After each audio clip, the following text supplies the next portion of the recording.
everyone, my name is Patricia Anab, and this is basically a guide for you to start. I know a lot of things have been happening in the district and a lot of people have been talking about standards-based grading, but this is really my way of helping those that really want to get started. Standards-based grading is, yes, an initiative in the district, but really it's personal to us teachers because it affects our grading systems and the way we grade.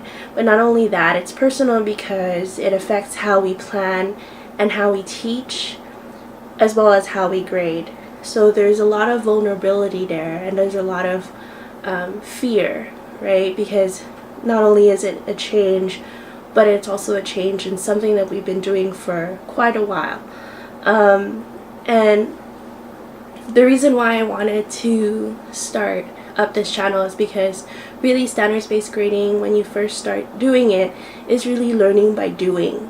And so there's no really a way to get around it unless you actually try it. So I'm here to help, and like what our Deputy Superintendent of Curriculum has said, that this is the largest, most impactful initiative that we've been involved in for the last maybe 4 years. And really, if I had to say anything about standards-based grading, it really works. And all you have to do to dispel all those fears and all those anxieties about it, because we are going to implement, is to really just try it. And this works with students. It builds resiliency and ownership of learning, and students have a clear understanding. I think at the heart of it, students have a clear understanding of what the expectations are for them and what success really looks like. So I invite you to watch the series of videos that I'm going to put up to help you get started with standards-based grading. So let's start out with from the very beginning. What is standards-based grading?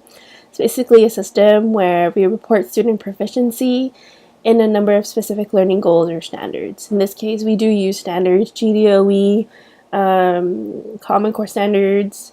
We use them in our profession, in how we determine what it is that we're going to teach.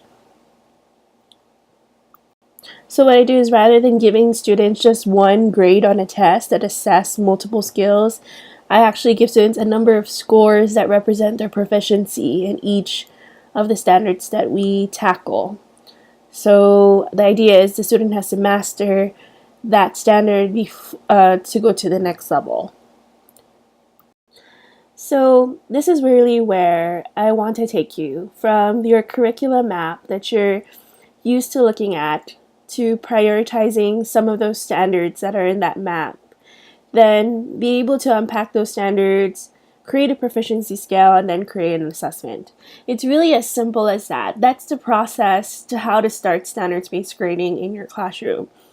And a lot of people get stuck just on the first two steps, which are to look at your district map and be able to pick standards from there. But we need to move beyond that in order to really experience what standards-based can do in your classroom.